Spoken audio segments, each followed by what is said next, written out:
Hey, everybody, what's up? Welcome to episode 183 of KT Confidential. Today, Ariel and I discuss buying the dip.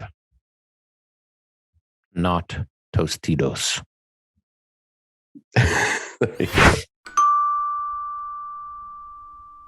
All right. Hello. Welcome to KT Confidential, the real estate podcast. I'm your host, Ariel. He's the co-host, or what do you call it when there's two hostesses. Hostesses? Hosts? We're the hosts with the most. Yes. Ariel. Yes, welcome. And Adrian. Hi, Adrian. Hi, Ariel. Topic today is buying in the dip. Buying in the dip. We're not talking about Tostitos, queso. Oh, don't make me hungry. I've not eaten today. Neither have I. Are you on a starvation diet? Yeah. No, I'm not. I mean, I have been lose a pound today, gain 2 tomorrow. That's the kind of diet I'm on. Yeah, I did actually do. I found every third day at one point in the last year, I was doing intermittent fasting. Once every third day, I would do intermittent fasting. So I would go, basically, I would only eat between noon and 6 p.m. And I would consume a normal day's worth of calories, but only during those hours. And I was eating better in general. And it was very effective. But that's not what I'm doing right now. But it's on my mind. Yeah. Those kind of things are hard to maintain, especially in our careers. Yeah, sure. I think you have to have this mindset that food is a fuel and not something to enjoy. If you could somehow think of it that way. I enjoy food way too much to give a shit, sure. Right? Yeah. Really. I mean, anyways, let's get on to the topic. If you're just tuning in for the first time today, dips. We're talking about real estate dips. We talk everything real estate. If you're an investor, a buyer, a seller, whatever, tune in. Landlords, tenants. Today's topic is timely because it's a topic of conversation among many of our clients and colleagues. So I'll let you get started with it. Well, it's pretty simple. You know, the old adage, buy low, sell high. You look for warning signs and you look for market trends, market conditions. You look at homes that are actively on the market. What is the attrition rate? What is you look at on a whole, how many homes have sold last week in the neighborhoods around you? And over the past several weeks, we have seen a balancing of the market where the tables have turned and it is a bit more of a buyer's market. The prices have retracted. they are not as high as they were in January, February. Now the prices of homes are still higher than many points of last year. So year over year, you're looking at it and it's still up, but you're not buying at the peak. You're trying, there are peaks and valleys through the value of real estate, and as best as possible, you try not to buy at those peaks. Now, I think it's also important to note that there are kind of like geographically and segment wise, there are little micro markets where some areas are affected more so than others. Condos have still been doing quite well because of their affordability price point, right? Rural properties are holding fairly strong. Yep. Waterfront properties are still holding pretty good. It's actually interesting you say that, though, because Erin, sister-in-law, realtor up in Muskoka, she posted the other day, she's like, a screenshot of the new listings, waterfront new listings in, I don't know what region it was she was showing, but 40 new listings. And she's like, where are my buyers at? Because she's now it's like in the city, in the suburbs, we see the market changes earlier, and then it progressively reaches the other outer areas. Like, I mean, if you're talking about waterfront properties specifically, where do people get the money to buy their waterfront property from? Correct. A lot of times it's their principal residence and the equity. So if that is decreasing in value, now their available source of funds might have decreased, or they're just being cautious. They're saying, there's a bit of a shift, or, we thought we were going to get $2 million for the house we're selling. Now we're only going to get 1.8. That changes things, whatever. But what I mean is, for waterfront properties, there hasn't been that shift in price just yet. I think it's just slowed down the market. So maybe they're just starting to feel it. We'll see how the summer goes. But same thing with condos, right? Like you haven't seen a big shift in pricing yet. There are fewer offers and more properties available, but not a huge sway in the price of condos yet. What has been affected are not necessarily the uber luxury stuff, but stuff that's in like 1.5 to 2.5 million. We have seen a change. So if you're in the market to buy, certainly if you don't have a home to sell, it is a good time, certainly a good time to be ready to pounce, right? Like you see an opportunity, because there will be desperate sellers. There will be people that have to sell. They've committed to something, or for whatever reason, they have to sell. And, the prices continue over the last few weeks to decrease. So you're trying to take advantage of that as a buyer. And I'll let you take over after I add this one little bit in here. But if you're upgrading your home, so even if you have a home to sell and you're selling a home now that has decreased in value, you're also buying a home that's decreased in value. As a percentage, usually when we look at the numbers, it's in your advantage to upgrade your home during this downswing while prices are going down. Because as a percentage, so for those of you listening, if you have $1 million or watching, if you have $1 million home and on average it decreases over that dip 10%, it's decreased $100,000. If you're upgrading your home and you're purchasing a $1.5 million home and it decreases on average 10%, it's decreased $150,000. So your gap between the two homes on this dip usually gets a little bit closer. So even though my little fingers, so usually on this dip, even though mortgage rates are going up, it should be more affordable if you're trying to upgrade now than it was in January, February. Yes. One thing you said that was interesting is something with regards to looking for signs. I think that's very hard and it's very subjective, because there have been signs, according to many people, that the market has been overinflated for years. And many of the actual signs that I would say are worthy of actual consideration in terms of gauging the market conditions, to the general public, they're not available until you're already well into it. Like a month later, the stats come out and we see, what the sales and the volume of sales have been and the volume of new listings, et cetera. We talked about this in the recent podcast, one of the recent podcasts we did. You were going to say something? Well, even these stats are horseshit, because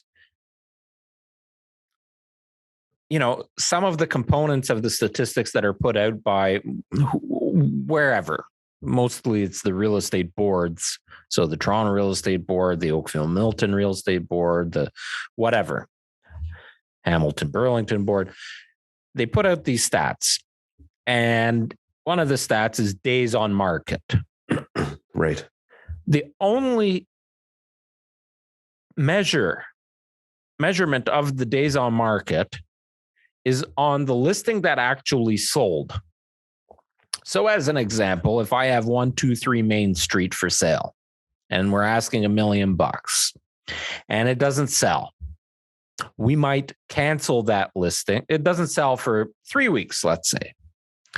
And we sit down with the seller and the seller says, okay, well, the market is telling us that nobody's willing to pay $1 million for it. So let's do a new price. Let's relist it with a new price. So we're going to take down the $1 million listing, cancel it completely, most likely, and relist a brand new listing with a new price. Now it's $950,000 and it sells for $955,000. Over asking. So now that real estate board is and it sells in a day. So now the real estate board is looking at that actual sold property and saying, oh, it was on the market for 1 day and sold for 100 and whatever, 0.5% of asking. I don't know when. So it doesn't take into consideration that property was actually listed for sale 3 weeks ago at $1 million and it sold for whatever, 4% below asking, and it took 22 days to sell. I don't know when, but TREB, the Toronto Real Estate Board, started listing CDOM, cumulative days on market. Yes. Which is a helpful statistic for people that are paying attention to see that. I don't know if it's publicly available. I think it is. But I don't know how that plays into the days on market, if they're looking at that number or still using the days on market for that one exclusive MLS number. That would be interesting to know.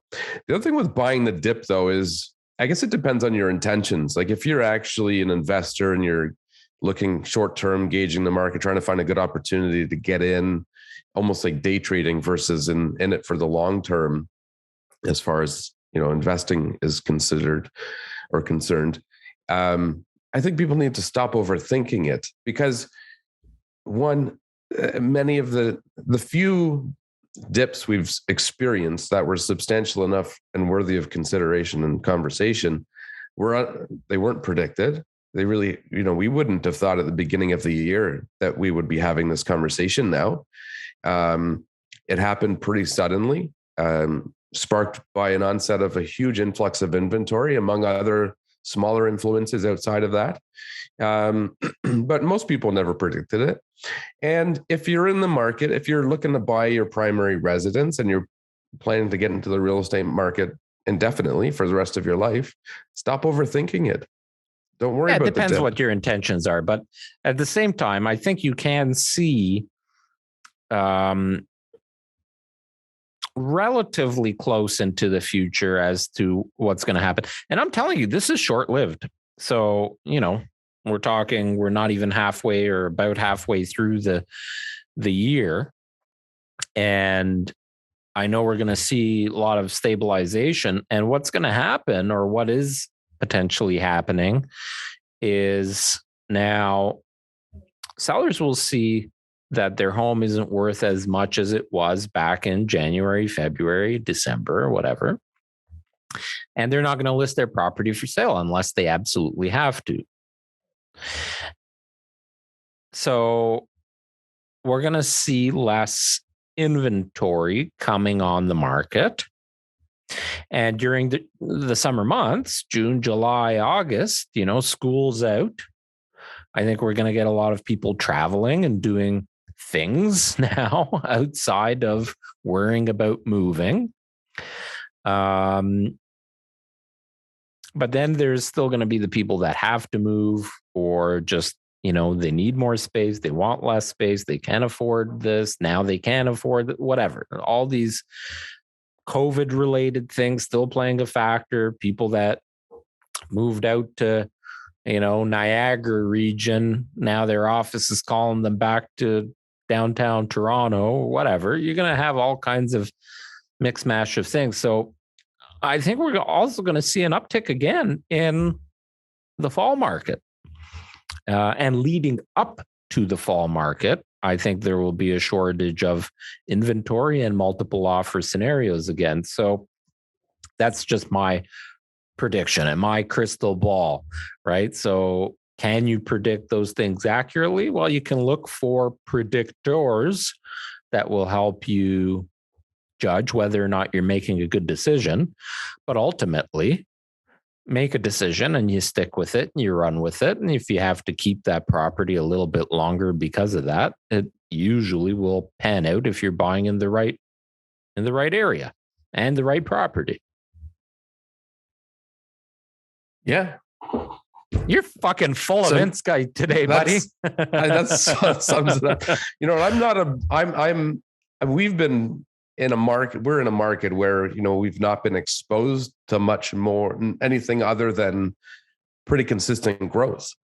But even in the growth, there's been many peaks and valleys, right? Sure. I mean, not worthy of talk other than outside of maybe 2017.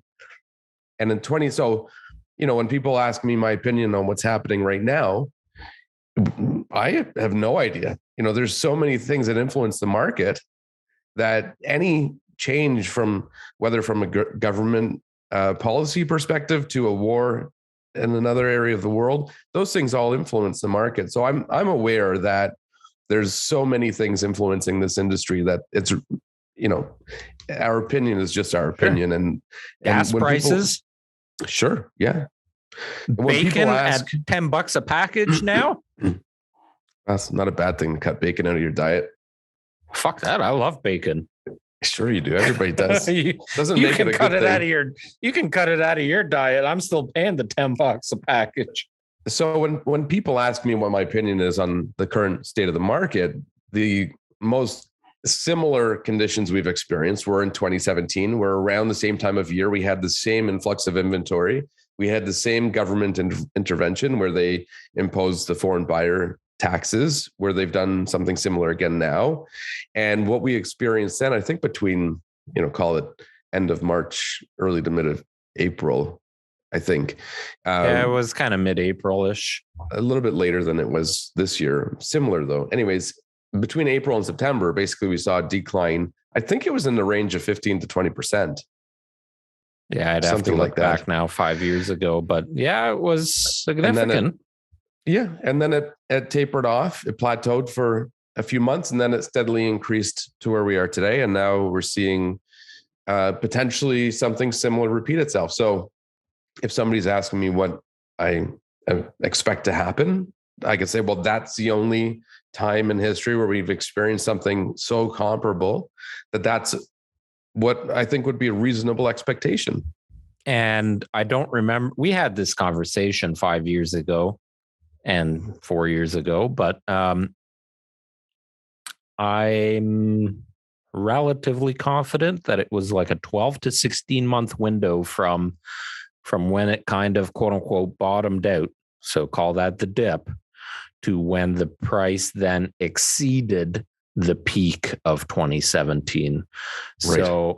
So basically, if you bought at the peak of 2017 in February of 2017, it was about 12 to 16 months until the value superseded the value you paid. That it was now worth. It sounds about right. It was now worth sometime more. around the fall of 2019 or something like that. So, do I see something similar happening now? Yes. Do I think that it's going to take that long? No.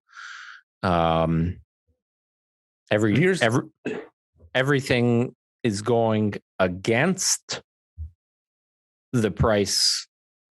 Price is increasing at the moment with all the news. Mortgage rates going up. Sellers that have to sell being desperate. So to me, this is the dip. This is interesting because I'm flipping through TikTok regularly, looking at real estate industry related posts, and I see a lot of young agents who we not too long ago would have been categorized as, time flies. Who this one particular girl in Toronto, she was posting. Now we're the old realtors on the block, eh? I know. Now we're established. Everybody knows who we are. That kind of. Oh yeah. They do. We're wise, we'll say. Yeah, wise, experienced. So this one agent, though, she was in the beginning when we started to see this influx of inventory and the dynamics change in the industry. She posted something saying that she was getting mad at all the other realtors for saying that the market was changing. She's like, market's not changing. She went on this big tangent. But that just speaks to how we have been so fortunate to have such a strong industry and economy over the last decade that people just aren't used to anything else. So many people just don't ever expect the bubble to burst or especially young people. I mean, we were born in the 80s, and I remember my dad telling me that their mortgage was at like 18% interest. Yeah. On their first home, and then the crash of the 80s, and then it took forever for things to rebound. You had all kinds of things happening in the US, and look at the US as an example. It took them a while to rebound, but now things have just gone stupid over the last few years, right across all the states, and certainly my good friend in Edmonton bought a house about 10 years ago, not quite, for something like 600,000. And he sold it recently, so almost a decade later, for about just over 7, I think. So and that was Edmonton. So they saw an increase of $100,000 in, I think it was about 8 years. Meanwhile, you're like, I bought that's every $300,000 house and it's worth $18 million now. Right. So, but the agents here, they know nothing other than what they've experienced. Right. And outside of our Who bubble, wants to live in Edmonton? Well, now that's where everybody's buying up. All the investors are buying sight unseen. Edmonton, Calgary. Sure. Because the rental market is strong. Right. Yeah. Right. So we have clients. I have clients in 2017 who tried to predict the market, and they sold to get out at the peak and plan to get back in. They still haven't got back in. Prices are near double what they were then. So question for you. Do you think, and this is kind of off topic, do you think we're going to see the rental prices increase now with the mortgage rates have gone up, which might make properties unaffordable for certain categories and of people and income. So do you think now the demand, and couple that with all of the immigration that's going to be happening, and it is, do you think rent prices are going to go up again? I think to a degree, rent prices are connected to price values, because from the perspective of anyone buying an investment property is going to want some percentage of return on a monthly basis in order to offset their costs, which right now they're taking a loss in most cases, with minimum down payment of 20%, we'll call it. In some cases, many hundreds of dollars monthly. So it's a big risk for them. So I think that's one thing. So as prices come down, you could see that trickle into a similar effect on rent payments. But I don't think so, because I think there's just such a lack of supply. And the problem in Ontario is there's so much government control over it, rent control, that they're not building purpose-built rentals anymore. Should have asked you to keep this answer short when I asked it to you. The reason I asked is because there is no quick answer. During this quote unquote dip, I think it's a super opportunity for people that are interested in buying a property and having supplemental rental income, such as a basement apartment. And conveniently, that is going to be upcoming topic on our podcast. Yes. So I think now we're seeing new development where they're building the homes purpose built with that as an option. With that in mind, you look at the homes panorama up at Tremaine and 401 there in Milton. Yes. And they are building those homes to have essentially a legal basement apartment set up. So, with that intention. To answer your question in a more concise manner, I would say that I don't have an answer for it. It simply depends on supply and demand.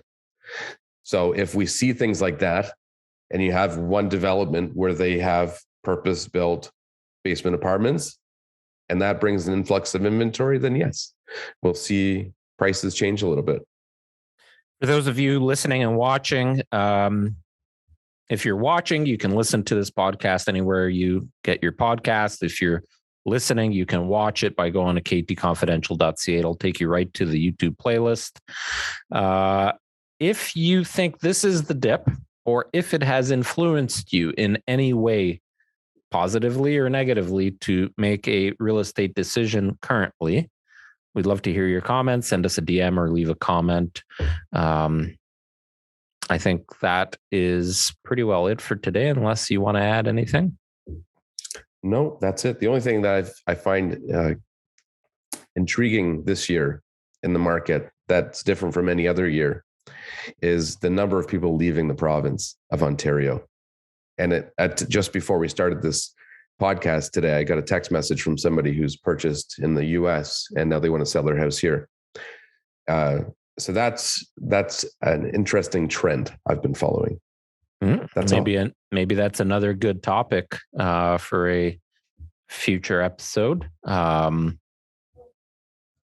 think there are great opportunities in our country, so not necessarily province specific, but I've been looking at PEI very closely over the last, I want to say the last year, and more intimately now. And I think there are pockets of areas right across the country that pose opportunity for investing in real estate. So whether you're buying or want to be a landlord or just sit on a property, I think there's some good. You know what a good idea would be? We should get some realtors from other areas to hop on and provide some insight into their market. Funny you should say that. I was thinking about that last week when you were off, and I did some podcasts by myself, and I was thinking, I don't really care to have local realtors on the podcast, but we don't have the hands-on insight in other pockets of the country. So it might be good to source people. I stitched a TikTok today, a couple of agents in Halifax. So, and I've got a couple of clients right now moving to Halifax. So it'll be, maybe that'll be a good starting point. But if you're a realtor listening or watching and you're outside of the province of Ontario, and I think we should come up with some kind of criteria to make sure whoever we're bringing on is of equal to our standards, we'll say. If you're listening or watching from across the country, somewhere, East Coast to West Coast and anywhere in between, send us a message if you want to potentially get on the podcast with us. All right. Nice chatting with you, Adrian. Likewise. And we'll see you next week.